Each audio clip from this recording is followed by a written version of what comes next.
yan. Tsaka kabakabataan. Pinag-bakabataan daw sila. Anyway guys, welcome here. It's CCM Payatas. Pwede ba patingin mo naman yung katabi mo? Sabi mo, kamusta ka? Yan. Sabi mo, good morning. Yan. Sabi mo, nag-breakfast ka na ba? Tanongin mo naman, nag-breakfast ka na ba? Parang wala kang energy ngayon. Alam mo, malalaman mo kung nag-breakfast o hindi. Maamoy mo eh. Yan. Anyway, welcome here to CCM Payatas. Next. Yan. So, meron po ba dito first timer? May mga first timer po ba tayo dito? Pwede po ba makita yung mga kamay ng first timer? First timer? Yeah, praise God. Of course, we encourage everyone here to invite our friends, our classmates, our family natin, yung mga kapatid natin, invite natin sila dito. Alam niyo, we praise God sa mga buhay na merong desire na makilala yung Panginoon. Next. Yan, and again, our Sunday services. Morning service po natin, 10:30 a.m., 12 noon, and afternoon service natin, 1:30 p.m. to 3 p.m. And for our other services, midweek service po every Wednesday, 7 p.m. to 8:30 p.m. And for our Elevate Youth Service, Saturday, every 3 p.m. to 5 p.m. And for our big singles, yan, get updates from Facebook, Big Payatas. You can see here po yung mga pages po natin. The CCM Payatas, may click yung mga update, and Big Payatas and Big Payatas. Alam niyo po, dito sa CCM Payatas, lahat tayo dito bilong. Sabi ko sa katabi mo, bilong ka dito. Alam mo, if you're a youth, kung youth ka, kung youth ka po, kabataan ka, meron po tayong elevated service po, big singles, isa ka pong professional, you're welcome here. Okay? Sa CCM Payatas and you can take a picture mo. Next. Yan. For our Elevate, ang ating po current series ngayon, The Other Side of Love. See you at Elevate, 3 p.m. Saturday, dito po sa worship hall natin sa CCM Payatas. And for our Big Payatas, this is our current series, Seasons of Love, discovering God's purpose for every season. So, nag-start po yung series natin, yung Big Payatas ng February 20. We call on our speaker for today, ang gwapong-gwapong, walang iba. But this is Sir Brother Rob. Yeah. Please get up. Hello, Brother. So, hindi ko lahat na may tura, artista. Iba preacher ko. Kaya, magandang umaga po sa inyo lahat, mga kapatid. No? At alam niyo, masaya-masaya kami nakasama namin kayo sa araw ng linggo na ito sa service. No? Mga kapatid, naniniwala ba kayo na nandito ka ay papalad ka? Okay, kung naniniwala ka na mapalad ka, sabihin mo dyan sa katabi mo, malapad ka. Okay, yun lang po. Okay, mapalad ka. Okay, pinapatawa ko lang po kayo. Ayan. So, bago po tayo magsimula, mga kapatid, tayo po muna yung manalangin. Pangingin natin ang presensya ng ating Panginoon. No, pasalamat tayo sa Kanya dahil may pagkakataon tayo na makapakinig sa Kanya ng Kanyang salita at mapupurihan siya sa ating mga buhay. Yes, Lord, maraming salamat, Panginoon, sa araw na ito na ibinigay mo sa amin, Lord. Pinapupurihan namin kayo, pinasasalamatan namin kayo. Nadalangin namin, Panginoon, buksan mo yung aming isipan, yung aming puso, Panginoon, na handa kami sa iyong salita. Na hindi lamang ito, Panginoon, magbibigay ng information sa amin, pero mapokos ito na transformation sa aming buhay, Panginoon. Lord, gamitin niyo lamang po kung tagapagsalita niyo, Panginoon, override may preparation, Panginoon. And lahat ng papurit parangal, Panginoon, ay sa'yo lamang. In Jesus' name we pray. Amen. Ayan. So mga kapatid, nandito pa rin tayo sa ating series about love to discover. No? Nagbabago yung ating pananaw at perspektibo sa pag-ibig dahil sa Panginoong Kristo. No? So, kaya mga kapatid, may mapakita ko sa inyo yung picture. Nasubukan nila ba yan? Nasubukan nila ba yung mahabol yung pamalo? Tanungin mo kayo mga kapatid, bakit kaya tayo pinapalo ng ating mga magulang? Bakit kaya? Dahil mahal. Yun! Tayo dinidisiplina dahil tayo ay mahal ng ating mga magulang. No, may mga nakakausap kong anak. Sabi nila dati, alam mo, Brother Rod, no, ako ay namaltrato ng aking mga magulang. Kasi pinapalo ako ng walang dahilan. Pero alam niyo mga kapatid, bibihirang instances yan. Bakit? Kasi kaya tayo pinapalo Kaya tayo dinidisiplina dahil mahal tayo ng Panginoon at ayaw niya mapariwala tayo. Gusto niya, no, masunod natin yung tamang landasin. Tama? Bakit? Kasi sabi sa Bible, sabi dito, siyang nag-uurong ng kanyang pamayo ay napupot sa kanyang anak. Pag hindi pala natin dinidisiplina yung ating anak, igalit tayo. Wala tayong pakialam. No? Pero sabi dito, ngunit siyang umiibig ay nagpaparusang maminsan-minsan. So, ibig sabihin pala, yung discipline at love ay connected, no, to each other. Kaya natin dinidisiplina yung ating mga anak at kaya ka dinidisiplina ng iyong magulang kasi mahal ka niya. Yun ang sinasabi dito. Sabi dito sa English, whoever spares the rod hates his son, but he who loves him is diligent to discipline him. Nabanggit yung salitang rod, hindi po ako yun. Okay? Pero pag nabanggit yung salitang rod, pumapasok sa isipan ko yung mga shepherd. Yung mga pastol. Bakit? Kasi gumagamit sila ng rod and staff. No? Ito yung mga pastol. Bakit? Para saan ba yung rod and staff na yan yung kanyang pamalo? To guide, to lead, to discipline. No? Yung kanyang mga tupa. At maprotektahan yung kanyang mga tupa. Ito yung rod and staff. Yan, no? Ang pangalan ko pala, kaya ang pangalan ko pala ay disiplina, no? Pamalo. Rod and staff used to lead and protect sheep. At alam niyo kung paano tayo iniingatan ng ating mga magulang, kung paano tayo pinoprotektahan ng ating mga magulang, ganoon din ang ating Panginoon. Bakit? Kasi siya yung dakilang shepherd natin.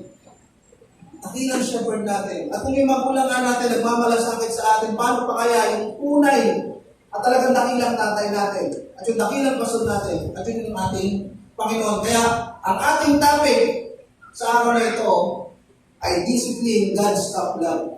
At connected ang discipline sa love. Bakit? Kasi dinidisiplina ka dahil mahal ka. At kung mahal mo, didisiplinahin mo. Diba? At yan yung ginagawa sa atin ng Panginoon. Kaya pupunta tayo ngayon sa ating mga text sa Hebrews. Sabi rito, hindi pa humahantong sa pag-aalay ng dugo ang pakikipaglaban ninyo sa kasalanan. So yung author ng Hebrews, no, ay ini-encourage yung mga sinaunang Kristiyano. Bakit? Kasi nakakaranas sila ng persecution. At kung pupuntahan natin yung verse 3, sinasabi sa verse 3, yung ginawa ng Panginoon na inalay niya yung kanyang buhay, dumaan ang kanyang dugo sa cross, nagpakasakit siya para sa ating mga kasalanan. At tayo, parang tayo, kung minsan umaayaw na kagad tayo sa buhay. Once we encounter difficulties, challenges sa buhay natin, kung minsan umaayaw na tayo eh. At ang sinasabi sa atin dito, pangungusap din sa atin to. Sabi nga dito, hindi po humahantong sa pag-aalay ng dugo pagpapaglaban ninyo sa kasalanan. Ang sabi sa verse 5, nalimutan na ba ninyo ang panawagan ng Diyos sa inyo bilang mga anak niya, mga salitang nagpapalakas sa loob? Ito talagang nangyayari sa atin itong mga Kristiyano. Once nakaka-encounter tayo ng problema, nakakalimutan natin yung mga pangako ng Diyos sa atin. Once nakakaranas tayo ng problema, nakakalimutan na natin yung mga ginawang himala ng Diyos sa ating buhay. No? Yung iba pag nakakaranas ng problema, sinisisi pa ang Diyos. Bakit sa akin nangyari ito? Diba? Diba? Tinatanong pa natin yung Diyos. Pero dapat sa pagkakataon na nakakaranas tayo ng difficulties, no, dapat mas naaalala natin siya. Kasi siya ang may control ng lahat ng baang. Dahil siya ang nakakaalam na simula at ng kasi siya yung alpha at ang at usually kung minsan nakala natin problema na nararanasan natin ay dumadating na talaga sa ating buhay. Kung minsan, actually ito consequences ito ng mga ginagawa natin sa buhay. At kung minsan yung mga consequences na yun, minsan sinisisi pa natin sa Diyos. No?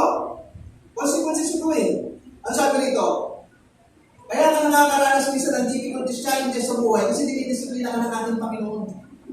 Sabi rito, anak ko, huwag mong baliwalayin ang pagtutuwid ng Panginoon at huwag mong mamasamin kapag ikaw ay dinidisiplina niya. Yung iba, paulit-ulit yung nangyayari difficulties, struggles, challenges sa buhay, mga problema. Bakit? Kasi binabaliwala nila yung salita ng Diyos. Paulit-ulit yung ginagawa nila kamalian, alam naman nila nakakasama sa harap ng Diyos. Kaya tuloy, paulit-ulit yung disiplina na ginagawa sa kanila ng Panginoon. Yung iba naman, hindi pa nakakaranas ng disiplina, nakakaranas pa lang kasi matigas ang ulo. Alam na lang may warning, idinirect pa rin. Binaliwala yung salita ng ating Panginoon. No? At yung iba naman, ito matindi, iba. No? Pag nakaranas ng challenges, difficulties, struggles sa buhay, anong ginagawa? Pag dinisiplina ng Panginoon, minamasama pa. Bakit naghihirap ako ngayon? Bakit may sakit ako ngayon? No? Kung isang minamasa mga nagtatampo, ito matindi. Pag naranasan nila yung disiplina ng Panginoon, nawawala ako sa church kasi nagtampo na. Hindi na umaatin ng D-group, hindi na umaatin ng church service. At alam niyo, kapag ginawa mo yan, mas lalong mapapasama ang iyong buhay. That's true. That's true? Okay, palapakan natin Panginoon. That's true. No? Alam niyo, mas lalong mapapahamak. Alam mo kung bakit? Kasi hindi ka nagpapasakop. No, hindi ka nagpapasakop kasi matigas ang ulo mo. Sabi mo sa katabi mo, matigas ba ulo mo? No? At ito sasabihin ko sa inyo, nabanggit dito ang salitang anak, mga kapatid. Nabanggit ang salitang anak. Usually, sa mga anak ang ginagamit na magdidisiplina, sino? Sino? Ang kanyang mga magulang. Ito ang sabihin sa inyo. Pag pinapaliwala mo ang puro ng iyong mga magulang, nagdadabog ka, nagsasalita ka ng hindi maganda sa iyong magulang, kumisa, hindi mura pa natin sa isipan natin. Ito sasabihin ko sa inyo. Pagsisisihan lang ako. Pagsisisihan lang ako. Dahan-dahan by time, i-correct mo yan. Kita may magulang mo. Honor them. Respect them sa officials. Respect them. No? Di ba pag dinidisiplina, minamasama? Sa mga kabataan, ito sasabihin ko sa inyo, ako hindi ako perfectong magulang. Pero ang pinaka-gusto kong mangyari sa anak ko mapabuti siya, kaya ako siya dinidisiplina. Huwag niyo mamasamain. Amen. Ininigay ng Panginoon yung mga magulang niya kasi alam ng Panginoon na mayroon siyang plano dyan kaya yan ang naging magulang mo. Kaya kung pinagsasabihan ka ng magulang mo, pakinggan mo. Bakit? Kasi nakikita ng Panginoon yung heart natin. At sasabihin ko sa inyo, balang araw, pagsisisihan mo yan kapag hindi mo inonoran ng sila ng mga magulang. At mas lalo na yung puro at disiplina ng ating Panginoon. Nung ano sabi sa verse 6? Sabi dito sapagkat dinidisiplina ng Panginoon ang mga minamahal niya. So, ibig sabihin pala, yung disiplina at yung pagmamahal ay connected sa isa't isa. Kaya ka dinidisiplina kasi mahal ka ng Panginoon. No? Ito maganda. At pinapalo ang itinuturing niya, papasok dyan yung ating identity, mga kapatid. Ano ba identity natin sa Panginoon? Kasi kaya na pala tayo dinidisiplina kasi tayo mahal niya. Ibig sabihin nun, sa verse 6, ibig sabihin nun, tayo ay ligtas. Sigurado yung ating pangalan na nakasulat sa aklat ng buhay. So ito, sabi ko sa inyo mga kapatid, magtaka ka pag masyadong smooth yung buhay mo at marami kang ginagawang mali. Kung marami kang ginagawang mali at smooth at komportable yung nararanasan mo ngayon sa buhay, tanungin mo sarili mo, talaga bang nag-born again ako? Talaga bang totoong mayroon akong relasyon sa ating Panginoon? Pero pag nakakaranas na kayo ng disiplina, kapatid, tandaan mo yan. It's a sign na baka dinidisiplina ka ng Panginoon kasi anak ka niya. Amen. That He loves you so much. Kaya ka nakakaranas yan, mga kapatid. No? Mag-reflect tayo sa ating buhay. Nakakaranas ba ako ng disiplina ngayon? Huwag mong masamahin yan. Kasi para sa ikabubuti mo yan. Amen? Sabi dito, tiisin ninyo ang lahat ng hirap tulad sa pagtutuwid ng isang ama. Dahil ito'y nagpapakilala kayo tinanggap ng Diyos bilang tunay niyang mga anak. Tiisin, bakit? Kasi tinitraining tayo ng Panginoon. May nais siyang ipalabas sa atin. Ako dati nag-gym ako. Pero dahil masarap magluto yung kasama ko, lumalaki tuloy yung dating 6 packs ngayon, 1 pack na lang. Kasi isang buo na lang siya ngayon. Amen. No? Napakahirap, tinitiis ko, mabigat, masakit. Pero naranasan ko rin na magkaroon talaga ng muscles. Magkaroon din ng maliit na tiyan. Kasi tiniis ko yun. Ganun din sa ating Panginoon. Tinitraining tayo ng Panginoon kasi may gusto siyang mapalabas sa karakter sa ating buhay. Hindi accident yun kasi may dakilang appointment ka dito sa mundong ito. Tandaan mo kapatid, hindi ka pinanganak dito para lang magtrabaho, para lang kumain. No? Para lang maubos yung oras mo sa mga bagay na yan. Hindi. Hanapin mo yung purpose na yun, kapatid. No? Your career is what you made for, but your purpose is what you are, what you made for. Your career is what you paid for, but your purpose is what you paid for. Yung purpose mo ito pag-iwan. Hanapin mo yun. Hanapin mo yun. Hindi aksidente yan. Ano sabi pa rito? Sinong anak ang hindi dinidisiplina ng kanyang ama? Yung mga anak ko, kung nagkamali yan, didisiplinahin yan. Pero pag may nakita kong bata, hindi ko naman kamag-anak at hindi ko kung ano, hindi ko didisiplinahin yan. So, ibig sabihin, discipline is a form of encouragement sa atin. Bakit? Kasi pinapakita doon na tayo ay anak ng ating Panginoon. So, dapat ang naisip natin dito, ang dapat isipin natin dito, Lord, no? Magkaroon sana ko ng teachable spirit, Panginoon. Lord, magkaroon sana ako ng mahabang pasensya na habang pinagdadaanan ko itong mga disiplina na to, maging maganda yung pananaw ko kasi alam ko magandang kalalabasan nito in the future para sa akin. Lord, sana magkaroon ako ng endurance. Di ba? Lord, sana magkaroon ako ng humble submission sa'yo. Kasi alam ko, ikaw yung Diyos, ikaw yung tatay ko na takila at talagang maganda yung plano para sa akin. Amen? Amen. Parang inahanto kaya. Napakanak niya ating Panginoon. No? Pag hindi ka dinidisiplina, ibig sabihin, anak ka sa labas. Sabi rito, kung ang pagdidisiplina na ginagawa sa lahat ng anak, hindi gagawin sa'yo, hindi kayo tunay, inulit-ulit talaga dito. Inulit-ulit. Pag dinidisiplina ka, ibig sabihin, anak ka, mahal ka. Ilang ibig sabihin dito. Kaya kapatid, huwag matigas ang ulo. Huwag matigas ang ulo. Sabi nito, but the journey was making did not turn out as he hoped. So he crashed it into a love of play again and started over. Patuloy tayong binabasag ng Panginoon para mawala yung kayabangan mo.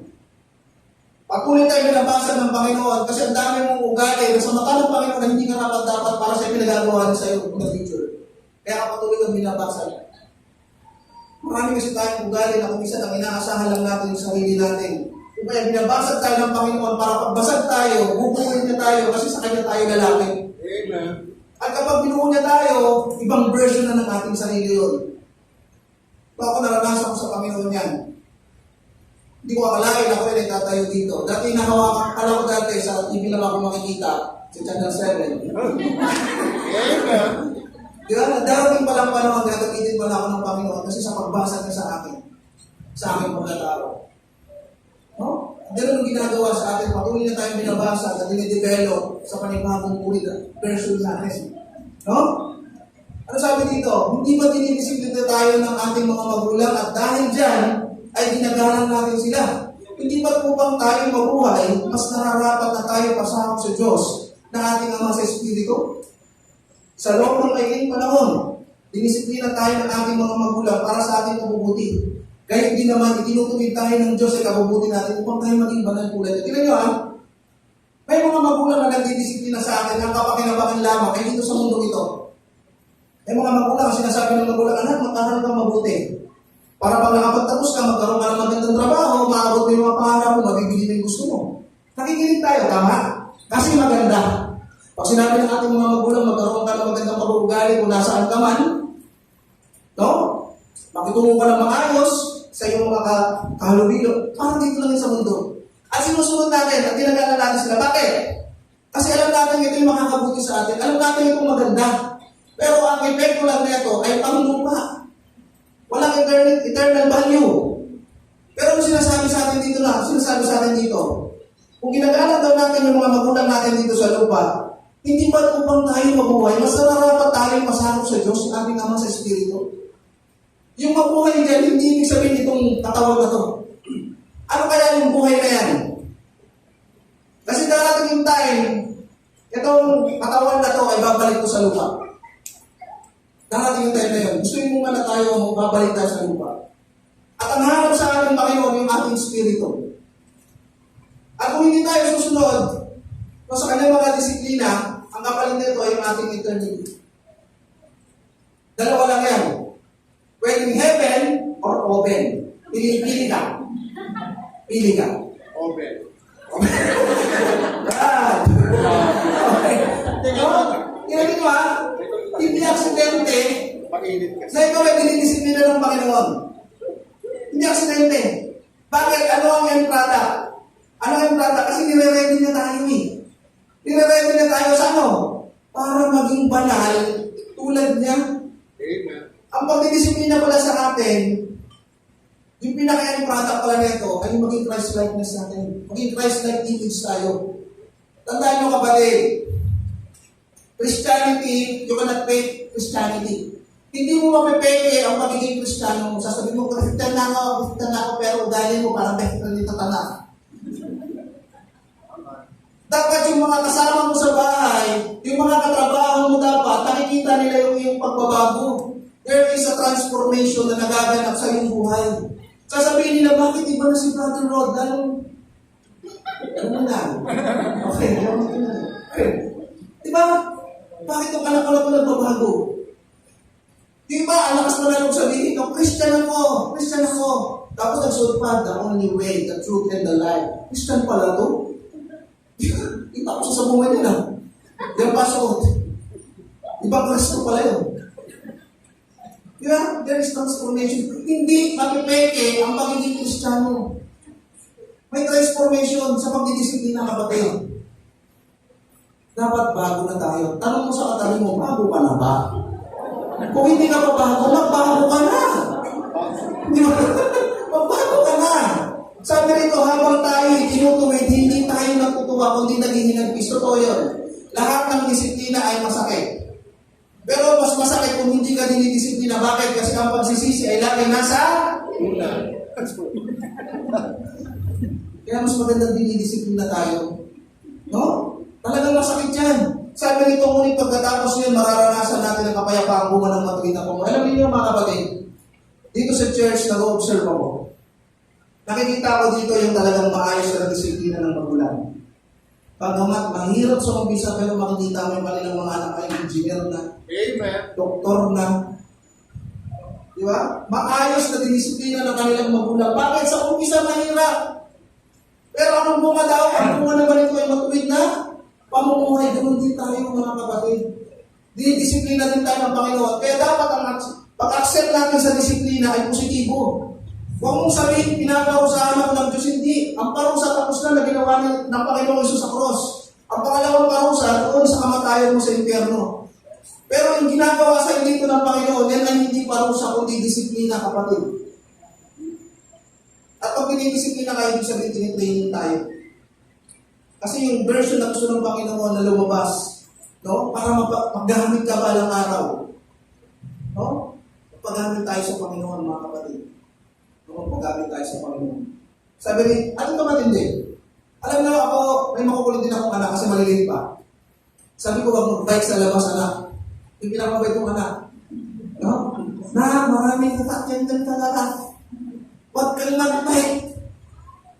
Isa. Huwag kang mag-bike. Dalawa. Kinabukasan nandun na naman, nakahubad pa, nakapaawa. Anak, anak na nakatama mo, matikat ang ulo mo. At alam niyo, kung isang pagpulong-pulo na talaga ako, at kailangan ko siyang punuan kasi baka may sasakyan doon, baka masagasaan siya.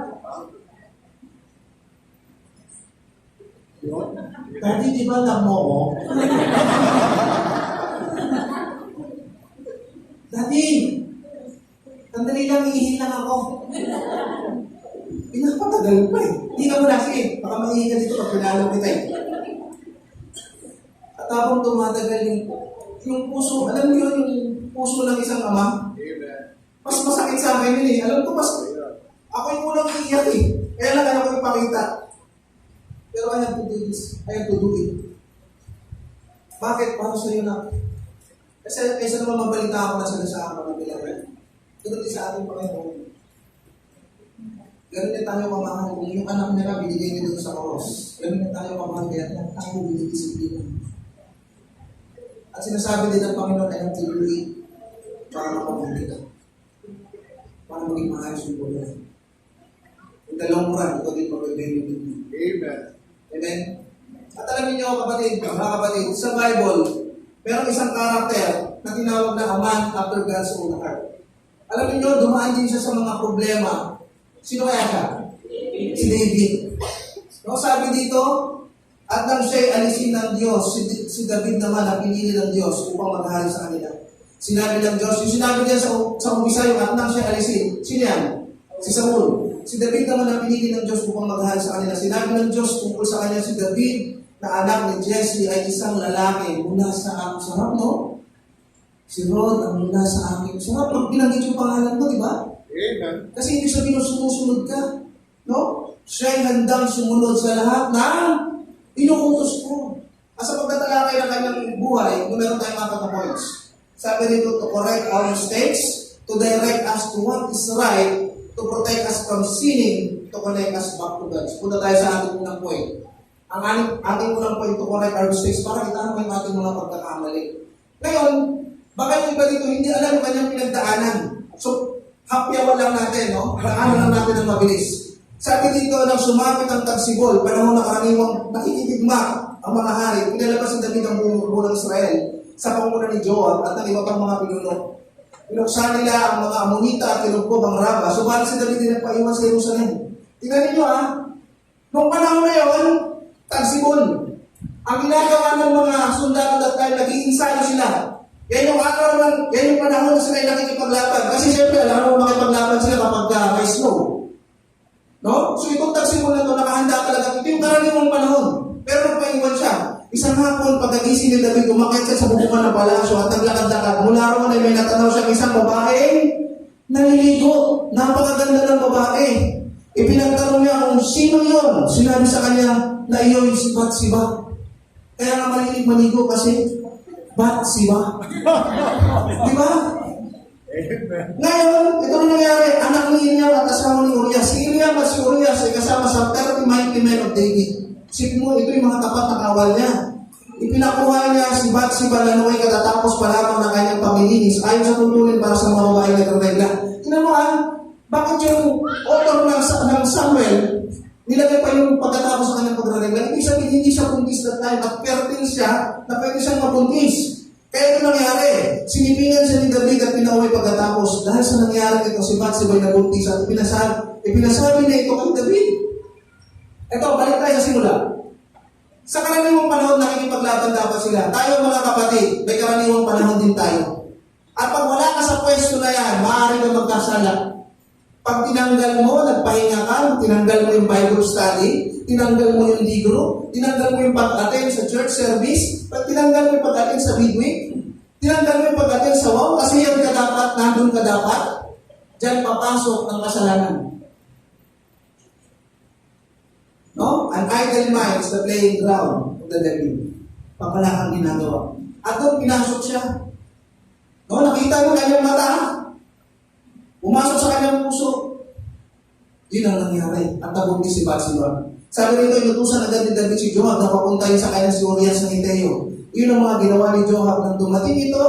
Tinanong siya ni David. Tinan mo ang isang tao nakakagawa ng kasalanan ay pinagtatakpan ng kasalanan.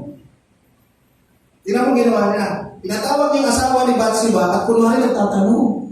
Kaya kung may nagtatanong sa inyo nang wala naman dapat itanong, baka may ginawang hindi maganda sa inyo yan. Tignan mo sabi niya, kamusta si Joab? At ang mo, ano ang lagay ng labanan? Sinabi pa niya kay Urias, pero pasakali na lang, ito talaga yung nais na sabihin. Kasi gusto niyang pagtakpan ng kanyang kasalanan. Umuwi ka na at sipingan ang iyong asawa sapagkat tanggalin ka pa sa malayo pa. Lalakbay, lumakad nga si Urias. Ang hari ay nagpadala pa ng regalo para sa tahanan nito. Ngunit hindi pala ito nagtuloy sa kanila. Sa halip, doon siya natulog sa may tarangkahan ng palasyo kasama ng mga bantay. Tingnan mo yung integrity ni Urias. Alam niyo, so pinakikita niya doon sa kanyang hari, parang sinasampan niya yung hari. Indirectly. Kasi dapat nandun ka ikaw dapat kasama doon sa labanan Ikaw dapat nanguna doon. Pero pinakita ni Urias na siya nandun. Indirectly sinasampal siya rito. Nalaman ito ni David at sinabi niya kay Urias, hindi ba kararating mo lang mo sa isang mahabang paglalakbay? Bakit hindi ka umuwi para sa tingnan ng iyong asawa para maligtasan sa kasalanan ko? Diba? Ano na isasabihin dyan? Pero ganun yung sagot ni Urias. Ang ganda ng pagkatao niya itong tao na ito. Sabi niya, sumagot siya ang kabandang tipan at ang mga kawal ng Israel at Huda ay nasa mga tuldak lamang. At sa labas naman natutulog ang aking pinunong si Joab. At ang inyong mga punong kawal sa ganitong kalagayan, hindi po maatin ng aking puso, ng kalooban, kahit ako'y umuwi upang magpakaliga sa piling ng aking asawa. Nakikipaglaban sila doon. Nag-aabang sila ng mga kalaban doon. Binabantayan nila yung kabanang tolda, kabanang tipan. Tapos ako pupunta ako para lang magpakaliga sa aking asawa. Hindi ko po magagawa yun. Sinasampal sila dito. Ano sinasabi sa atin dito? Kung tayo leader, dapat tayo role model. Kung leader ka sa kumpanya nyo, ikaw dapat yung magpakita ng dapat ng magandang pagkikilos. Maraming leader ngayon, ito gawin mo. Ito nung ka. Pero siya nandun. Di ba namasok pa yung altar? They master the art of altar. Kasi pag nandiyan na si Boss Altar, mali gumagawa ng project. As a leader, kung saan ka ba nalagay, at mas lalo na dito sa atin sa church, if we are leaders, dapat tayo nagpapakita ng role model sa ating mga hinawa. Sa kumpanya man yan, o saan man nilagay sa inintrasay ng Panginoon, negosyo man yan, o saan man. As a leader, dapat tayo role model. Sa akin, pangusap din yun. No, kaya mas pabubutihin ko. No, kasi marami rin nakatingin sa atin. At kung sana dumating yung time na meron isang Koreas na sasampal sa atin yung directly kasi papakita na dapat ito yung ginagawa mo. Ano yung pangusap sa atin dito ng ating Panginoon? Sinabi ni David kay Urias, dumito ka muna ng isa pang araw at bukas ka na umalis. Kaya nanatili siya sa Jerusalem ng araw na yun. Kinabukasan nilalayahan ni David sa pagkain si Urias at ito yung kanyang nilasing. Hindi rin ito umuwi. Naggabi yung bagus na tulog na kasama pa rin ng mga bantay. Ganun siya kaloyal sa kanyang trabaho. Kinabukasan, sumulat si David kay Joab. Tinan mo kung pinadala kay Urias, ganito ang nilalaman. Ito na, grabe na kasalanan to. Ganito ang nilalaman nila. Dahil mo si Urias sa unahan kung saan mainit na ba. Para pagtagpan ng isang kasalanan, ng isang pang kasalanan, yun ang pinakamabigat. At mas lumalim yung kanyang ginawang kasalanan dito. Kasi nagplano siya para papatay na si Urias. Pagkatapos iwan mo siya roon at payahan mo siya mapatayin. Habang pinapaligiran ni Joab ang lungsod, inilagay niya sa Urias na gawin. Malalakas ang kaaway, lumabas ang mga kaaway mula sa lungsod at sinalangay ang mga kaaway ni Joab. Napatayan nilang pinuno ni David isama si Urias. Tingnan mo kapatid, makinig kayo. Ang kasalanan ay nagsisimula sa mata ni David. At ganoon din tayo, may mga kasalanan na maliit pa lamang Pero pag ikaw napasok sa temptation, nasabi ni Sis, ang ginawa ni David, inasis. Inasis niya. Sabi sa Bible, kapag ang mata mo nagkakasala, tukutin mo para hindi mo mapapahamak ang buong katawan. Pag sila nagkasala ang kamay, tukutin mo yung kamay mo. No? Si David, pumasok siya sa temptation hanggang sa pinakamalalim na kasalanan. No? At yung reminder sa atin, kung nararamdaman mo na may conviction na, sinasabi na sa iyo ng Banal na Espiritu, huwag mong gawin, huwag mo na ituloy. Kasi kung gusto matigas talaga ang ulo natin, matanap ko. No? May pleasure. At yun yung ino-offer sa atin ng mundo. At yan mapapatunayan kung gano'n tayo katatag bilang isang Kristiyano. Si Joseph, nung tinukso siya, hindi siya tumakbo papalapit. Nung tinutokso siya nung asawa ni Potiphar, yung bakit ka? Kung gusto mo akong halika, hindi siya tumakbo. Go! Ano ginawa niya? Takbo ka na ito. Ganun ang sinasabi sa atin na gawin natin. No? Eto na. And alam niyo, pag meron tayong maling ginagawa, may ginagamit ang Panginoon para ituwid tayo. Para i-rebuke tayo. Yung iba pinamasama pag pinagsasabihan.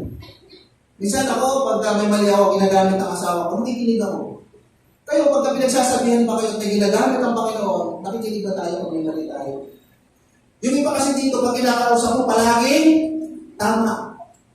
Pag kinausap mo, tama sila palagi. Kasi ito yung mga tao, may tama kayo. Ito yung mga tama.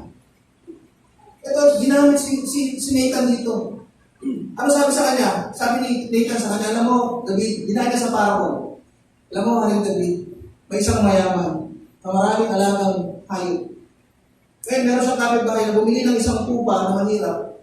Ngayon, itong mahirap na ito, inalagahan niya yung tupa niya, pinakain niya kasama ng mga pinaliliguan niya. At isang araw, may dumating na bisita itong mayaman na to.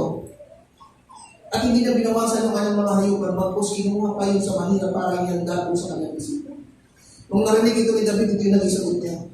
Napasigaw sa galit si David, saksi si Yahweh, ang Diyos na buhay dapat mamatay ang tao yan. Kailangan mabayad siya ng 4 na beses sa kanyang ginawa. Sapagkat inamin niya ang dukha, sinabi agad ni Nathan kay David, kami lalaki yun.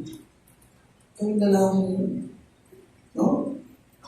Bakit nung hinamak ang salita ni Yahweh? Ano yung hinamak niya? 3 pautusan ni Yahweh. Sabi ron, do not covet your neighbor's wife. Yung ox, yung male servants niya, do not covet. Kinubet niya, kaya nagkaroon ng kapit.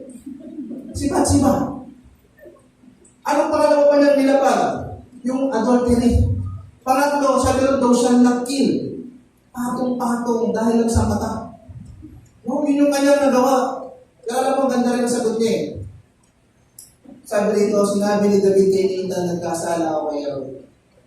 Once nagkakasala ba tayo, nararamdaman natin ang kasalanan? Inaamin ba natin? Amen. Kaya ako, nung binabasa ko, sabi ko nagkasala sa atin din ang ginawa ng kasalanan. Pero tinawag pa rin siya naman after God's own heart. Bakit? Kasi sa pag nagkakasala siya, inaamin niya, Lord, ako nagkakasala, hindi niya tinuturo yung ibang tao. Siya kasi, yung kasama ko kasi, yung minute ko kasi, yung kapatid ko kasi, puro ka kasi, pagkutapit kasi. Kaya hindi ka natututo eh. Hindi tayo natututo. Kasi lagi tayong meron tayong laging tinuturo. Tandaan mo, pag tinuro mo isang tao, ilan yung daliri na nakaturo sa'yo? O kaya gano'n na lang, siya. Para wala nakaturo sa'yo. No? Sumagot si Nathan, pinapatawad ka na niya. Ito, makinig dito, napakaganda nito. Sumagot si Nathan, pinapatawad ka na ni Yahweh, at hindi ka mamamatay. Ngunit dahil nilapastangan mo si Yahweh, ang magiging anak mo ang mamamatay pagkatapos ito umuwi na si Nathan. Pati, ito, makinig kayo, napakaganda nito. Yes, patatawarin ka ng Panginoon. Pero hindi mo mapipigilan ang consequences na ginagawa mo. At ito magindi, pati yung walang kamalay-malay, nadadamay kasi sa kakagawan mo. At sa pagkakataong ito, ang naging sakripisyong tupal yung kanyang magiging anak kay Batseba. Kapatid, pag-isipan natin, kaya ako, aware na aware ako. Pag alam ko, parang mahuhulog ako dito. Natatakot ako. Iba na natakot ako. Nabasa ko. Na pwede madama yung mga bahagi ng aking miyembro ng aking pamilya kung ako magawa ng pagkakamali. Huwag kang selfish ka pa din. Kaya nagkakaroon tayo ng generational curses. Generational consequences kasi sa ginagawa natin. Kaya natakot tayo mga kapatid. No? Ito magandang naging pag-uugali ni David. Sabi niya dito lang, hindi ko pa naihahayag ang aking mga sala, ako'y nangihinap sa maghapong pagluwa. Totoo yun. Pag nagkakasala ka, nakakaramdam ka ng paghihina. Bakit? Kasi nawala yung fellowship mo sa Panginoon, hindi ka makalakad basta-basta, nahihiya ka. Kaya ka nanghihina. Ang sabi niya dito, sa araw at gabi, ako yung pinarusahan. Ano yung parusang kanyang tinanggap? Yung 4 na anak niya namatay. Yung anak na kay Batseba, si Amnon, na ginahasa yung kanyang anak na si Tamar, na pinatay naman ang kanyang anak na si Absalom. Si Absalom naman, nagkaroon ng buti na sa kanya, napatay naman siya ni Joab, na kanyang general. At namatay din yung isang anak niya kasi gusto agawin yung trono ni Solomon, si Adonijah. Sipin mo, no? Ito, makinig kayo mga kapatid. Isang maling ginawa natin, tingnan mo, 4 yung naging sakripisyong tupa. Mag-ingat tayo.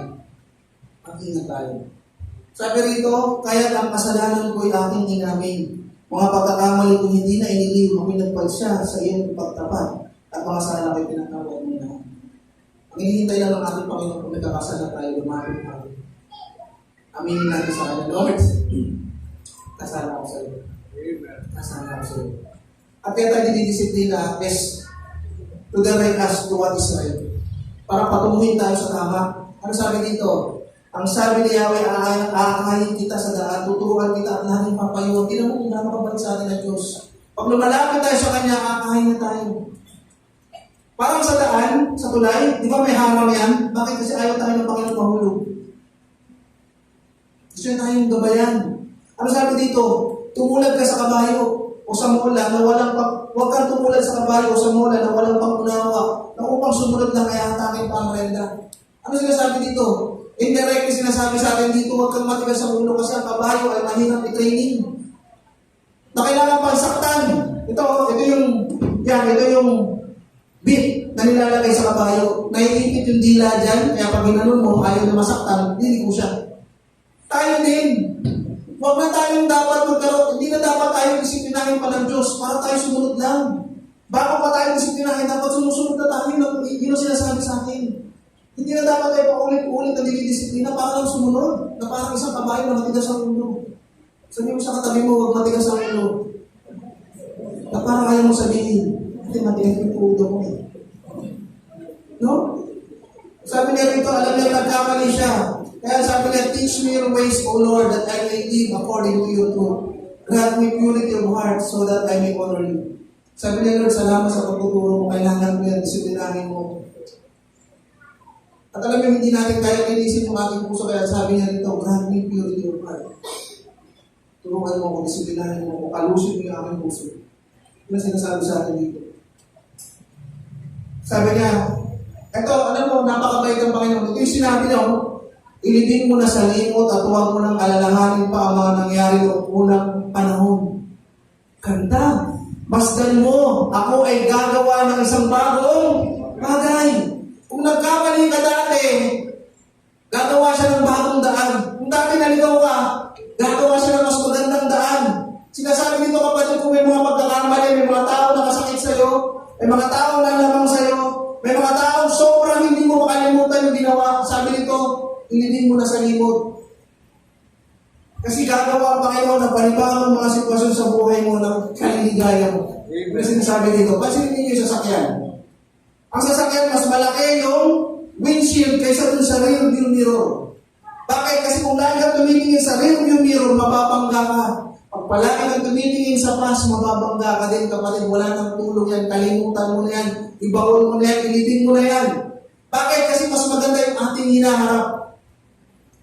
Mas maganda yung ating hinaharap, kaya mas malaki yung windshield. Mas tumingin tayo doon sa pinapakita sa ating future. Amen. No? To protect us from sinning again. Para hindi na tayo magkasala, mga kapatid. Kaya tayo dinidisiplin ng ating Panginoon. Sabi dito, even though I walk through the darkest valley, I will fear no evil, for you are with me. Your rod and your staff, they comfort me. Alam ko, dadaan ako sa maraming troubles. Alam ko, dadaan ako sa maraming challenges. Alam ko, dadaan ako sa maraming difficulties. Pero hindi ako natatakot kasi nandiyan yung disiplina ng Panginoon. Nandiyan ang Panginoon para sa akin. Kasi sabi niya, your rod and your staff, they comfort me. No? Totoo, ang mga kahirapang aking tiniis ay para rin sa aking kabutihan. Dahil sa pag-ibig nyo, tingnan nyo dinidisiplina ka para sa iyong kabutihan. Ililigtas nyo ako sa kapahamakan at pinatawad nyo ang aking mga kasalanan. Kaya ka dinidisiplina kasi nililigtas ka sa kapahamakan. And lastly, to connect us back to God. Kaya tayo dinidisiplina kasi gusto niya mapabalik tayo sa Panginoon. Gusto niya, anak, sabi niya, iiwanan niya yung 99 para makuha ang isang nawawala. Pero ng Panginoon, gusto niyang bumalik tayo. Sabi dito, ang galang na dulot ng iyong pagliligtas, ibalik at ako'y gawin mong tapat.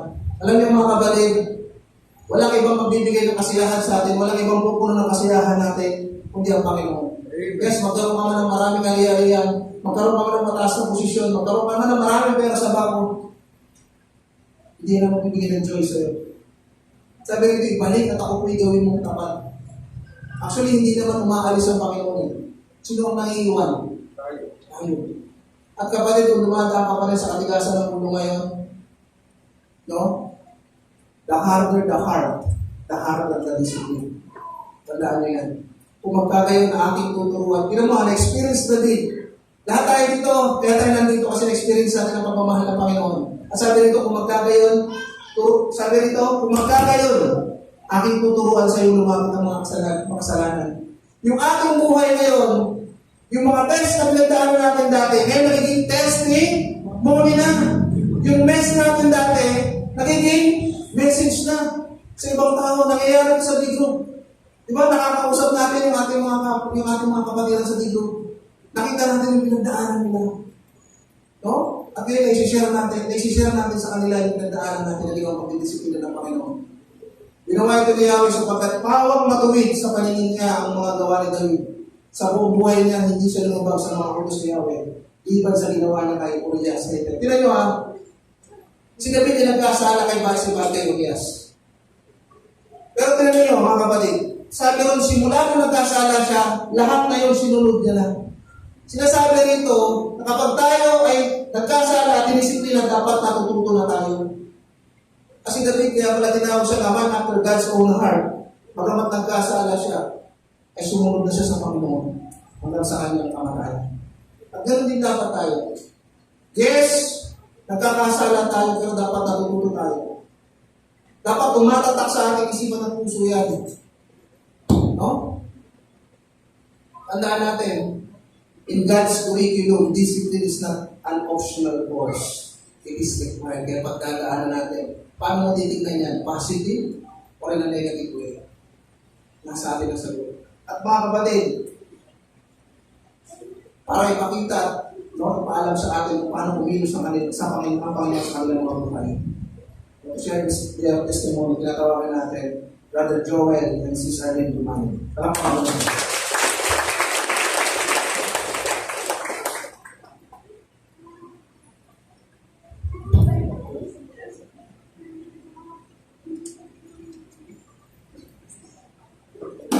Magandang umaga po sa lahat. Blessed morning. Para po ito kay Lord, for His glory alone.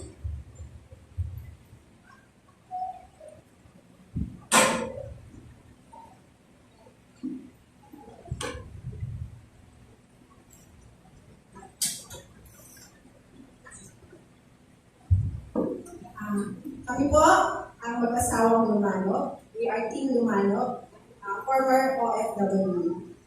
2006, dumating ako sa Qatar bilang Marketing and Sales Executive na isa sa malaking signage company. At si Joel naman ay isang hairstylist sa isang high-end salon sa Qatar. Magaling maglaro ng basketball si Joel kaya kinuha siyang import ng company namin, Qatar Neon. Sa kanilang practice, doon ko nabighani ang puso niya. Nagpakasal kami at nagkaroon kami ng 2 anak, si Jazz at si Jam. Dahil sa trabaho ni Joel bilang hairstylist, siya ay directly contact sa Class A customers. Isa sa mga naging kapartner namin ay si Sir Sale ng Rampa Advertising at si Chef Pale Nasser Pale Alcali para sa Gmail Advertising. Si Sher ay isang may-ari ng Mitsubishi, Mercedes-Benz, at ang pangalan nila ay nasa isang street ng Qatar. Sa lahat ng bagay, pinrovide ni Chef ang aming mga pangangailangan. Malaking sahod, malaking bahay, maganang sasakyan, at ang iba-iba pang mga pangangailangan. Sa ganda ng takbo ng business, I felt so proud. Bossy, arrogant, walang pakialam sa ibang tao, kundi ang sarili kong desisyon lang ang masusunod. Kaya kahit ano sabihin ni Joel, di ko siya pinapakinggan, di ko siya sinusunod. Ang katotohanan naman ito, lahat ng business partner ko ay galing sa kanya. Ang katwiran ko, I'm the boss. January 2013, after 1 year of operation, nagsimula ng dilubyo ang buhay namin. Pinagbintangan ako ni Sheikh na lahat ng ginawa ko ay mali. Lahat ng mga empleyado ko, pinuha sa Qatar at sa Pilipinas, pinapirma laban sa amin. Nagsimulang bumuho ang pamilya namin. Lahat ng mga empleyado ko ay binabaliwala ako. Hindi ako pinasahod, nagreklamo ako sa labor court. Gumanti si Sheikh, that was 2013. Gumanti si Sheikh, nag-file ng case, criminal case against me sa prosecutor court. Ano ang laban ng isang babaeng dayuhan? Walang pera, walang kapangyarihan, walang kakayahan. Lahat ng napundar namin, unti-unti namin nabenta. Lahat ng properties na benta, kasama na ang mga ipon namin para sa mga pag-aaral ng aming anak. Sa araw-araw na pagising ko, nagmamakaawa ko kay Sheikh. Napauwi na lang niya kami para sa aming mga anak, pero matigas ang puso niya. Noon, 3 years old at 5 years old pa lang ang aming mga anak. Padilim ng padilim ang buhay ng aming pamilya. Ang dating puno ng saya, napalitan ng takot, kawalan ng pag-asa, makapaghanap buhay lamang kami, iniiwan na namin ang mga anak namin sa kotse sa gitna ng sikat ng araw para lang makapag-survive kami araw-araw. Di matapos ang tanong ko kay Lord, siya ang sinisisi ko. Dahil ang buhay namin noon, nabubuhay kami sa basketball, shopping, kain, out of town. Pero ngayon, napalitan ng takot, pangamba, at tuliro. Lagi ko siyang tinatanong at sinisisi na bakit nangyari sa amin ang lahat nito.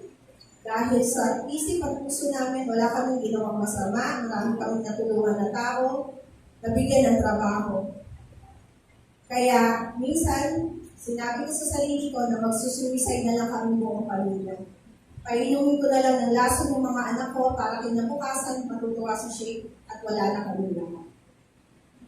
April 2013, nang malaman ng kaibigan namin na si Len at si Gigi na nangyari sa amin yung mga court cases, pinuntahan nila kami. Sila po yung mga pamilyang pinadala noon ni Lord na lagi namin tinatakasan pag ini-invite kami sa church. Pagdating nila sa bahay, wala na kami. At higit sa lahat, hindi po kami nakatakas sa disiplina ng Diyos. Si Joel po ay unti-unting bumagsak ang katawan dahil sa diabetes. Hindi niya po nakayanan yung depression dun sa kaso namin. Dahil po sa diabetes, unti-unting bumagsak ang katawan niya, nalabo yung mga mata niya, at higit sa lahat, hindi po kami pinatanan ng Diyos. Katakot-takot na disiplina ang inabot namin.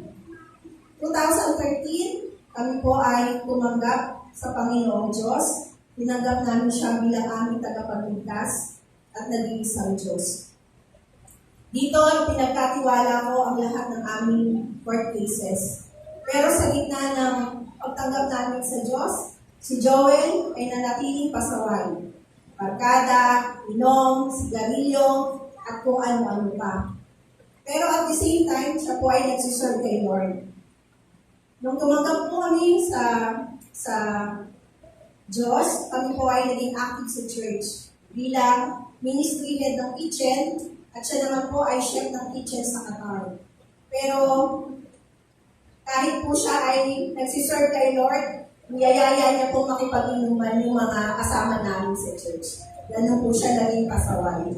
Pero ako po, hindi ko po tinantanan ang pagdadasal para po sa aking asawa at para po sa aking hinaharap na mga kaso.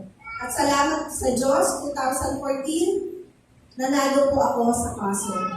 Ang Diyos, ang sabi niya, sa Romans 8:29, if God is with you, who can be against you? At higit sa lahat, sabi niya sa Romans 10:11, ang nagtitiwala sa Kanya kahit kailan hindi niya ipapaya.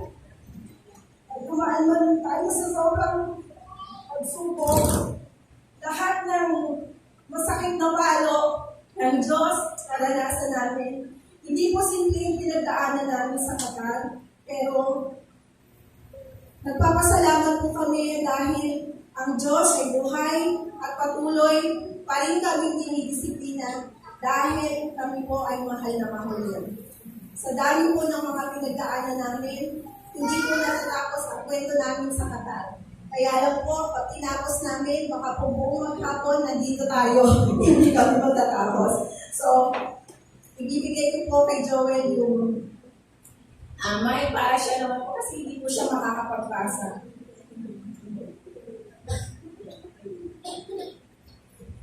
Magandang umaga po mga brother and sister. Sabihin niyo sa katabi mo, bantay ng Diyos. Diyos. 2002 ay 2022,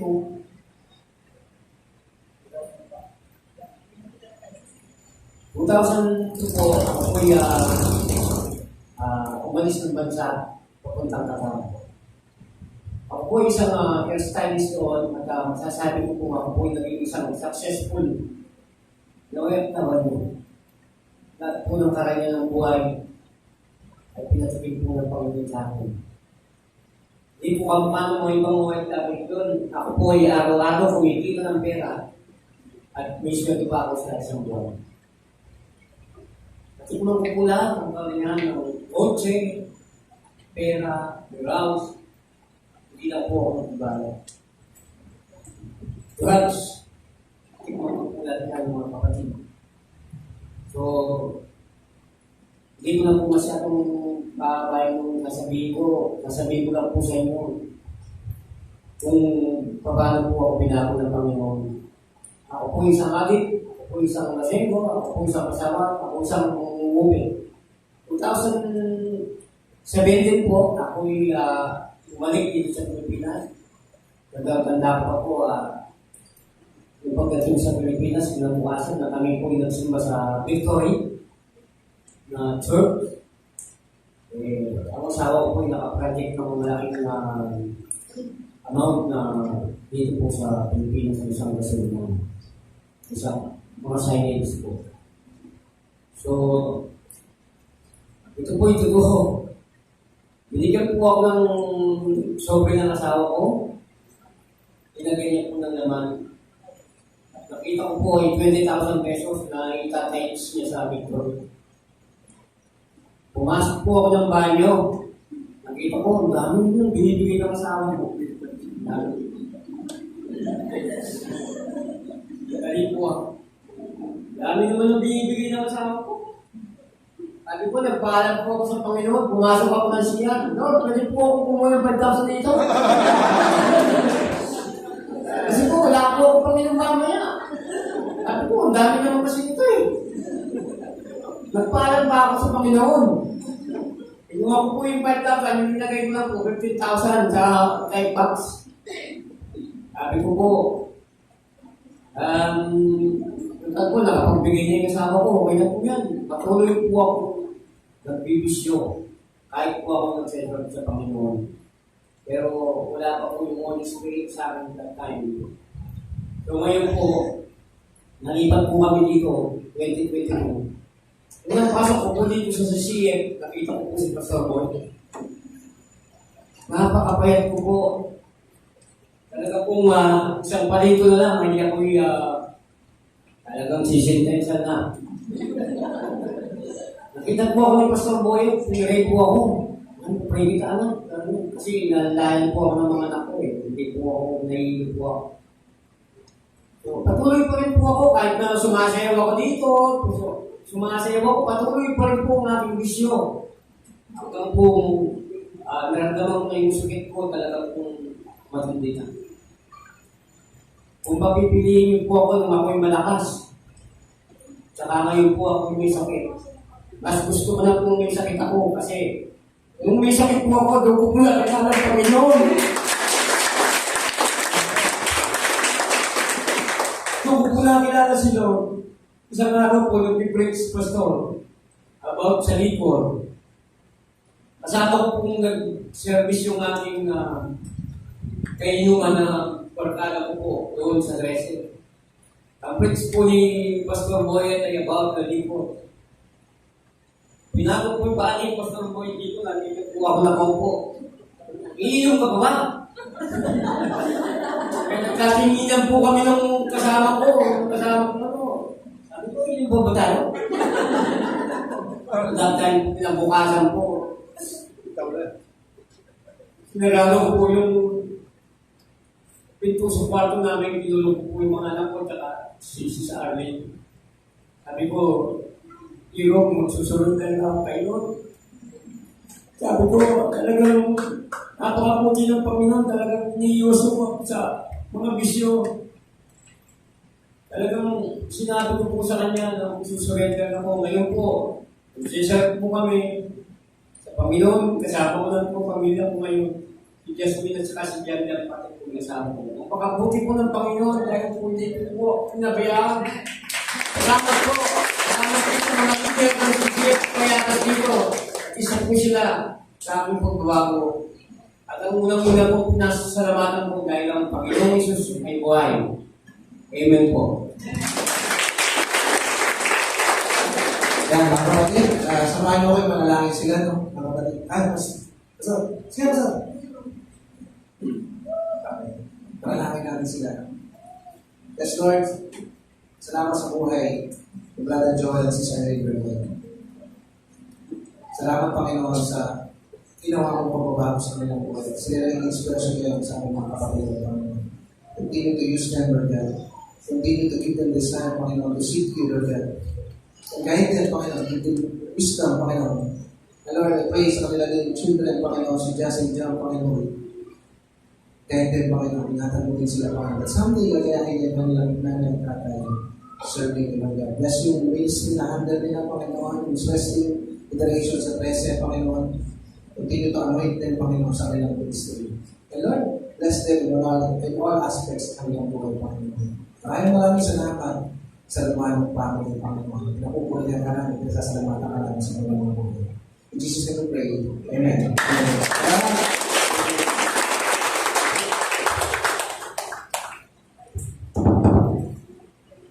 Ayan, maraming salamat. Brother Joel and Sis Aline, no? Alam niyo mga kapatid, God's love, stop. Sabi po, the wages of sin, step. Pero alam niyo kung ginawa ng Panginoon, kung meron ng kasalanan, nagkamatayan. Pero ang ginawa ng Panginoon, that God demonstrates His own love for us in this, while we are still sinners, Christ died for us. Namatay siya, kung tayo makasalanan, pagkano tayo mamahal. Yes, God's love stop. Pero alam niyo, but God's love is also tender. Sabi niya sa John 3:16, for God so loved the world that He gave His one and only Son, that whoever believes in Him shall not perish, but have eternal life. Tayo ay nagkasala, pero ang Panginoon pa rin ang gumawa ng solusyon. Kapatid, sobrang bait ng Panginoon. At yung pakiusap ko sa inyo, this is my challenge. Huwag nating laruin yung ating buhay Kristiyano. Nating laruin, kapatid, huwag nating abusuhin yung grasya na binigay sa atin ng ating Panginoon. Ito kapatid, use that light. Gamitin yung buhay na yan. Na hindi ka lang mamamatay na wala kang ginagawang impact sa mundo nito. What's your legacy? Gamitin yung buhay na yan to honor God. Use your gifts and talents, offer that to God and offer that to your brethren. Hindi ka magkakamali. Kung kabataan ka, that's yung pinakamagandang investment na magagawa mo habang nabubuhay. Tandaan natin kapatid, pag tayo dinidisiplina, mapalad ang tao ang itinutuwid ng Diyos sa pag-ugali. Kaya huwag mong mamasamahin ang pagtutuwid ng mga pangyarihan Diyos sa iyo. Sapagkat ang kanyang mga sinusugatan ay kanya rin ginagamo at kanya rin ang kanyang sinasaktan at kanya rin pinagagawin. Ang pagdidisiplina ng Panginoon ay kakabuti natin, mga kapatid. Kakabuti natin. Lumapit tayo sa Panginoon. Tayo manalangin. Sige, tayo po tumayo at tayo manalangin. Salamat sa pagmamahal mo, Lord. Salamat sa pagdidisiplina mo sa amin. O kaya, Lord, natatransform yung aming buhay, Panginoon. Lord, ang dalangin namin, nabigyan mo kami ng teachable spirit, teachable heart. Bigyan mo kami, Panginoon, ng matyagang pagpapasensya sa pagdidisiplina mo sa amin. Bigyan mo kami ng endurance. Lord, bigyan mo kami ng humble submission sa iyo, Panginoon. Huwag ka magsawa sa amin, Panginoon. Magsawa sa amin, Panginoon. Salamat sa iyong pagmamahal. Kapatid, kung first timer ka kayo, nandito ka, at wala, hindi ka tiyak sa relasyon mo sa Panginoon, sundan mo itong panalangin na to. Sundan mo ito. Pwede mo sabihin ng malakas o pwede sabihin ng iyong puso kung hindi ka tiyak dyan sa relasyon mo sa Panginoon. Sabihin mo, Panginoong Jesus, inaamin ko na ako yung mga kasalanan. At inaamin ko ako yung at tinatanggap ko ako yung kapatawaran. Kailangan ko ng iyong kapatawaran. Panginoon, ako'y naniniwala sa ginawa mo sa cross. Sa tumala kang iyong tugo bilang kabayaran ng aking kasalanan. Naniniwala din ako na pagkalipas ng ikatlong araw, gawin ang buhay na muli at nanan mo sa kanan ng Diyos Ama. Panginoong Jesus, hindi ko kaya itong buhay na ito nung ako lang mag-isa. Kaya ko kumontrol ang aking buhay. Tinatanggap kita bilang aking Panginoon at sariling tagapagligtas. Ikaw ang kumilos sa aking buhay, Panginoon. Kung pinanalangin mo yan, Lord, nabuhan na rin ang kapatid. Maraming salamat, Panginoon, purihin at sambahin at lahat ng parangal ay sa iyo lamang. In Jesus' name we pray. Amen. Amen.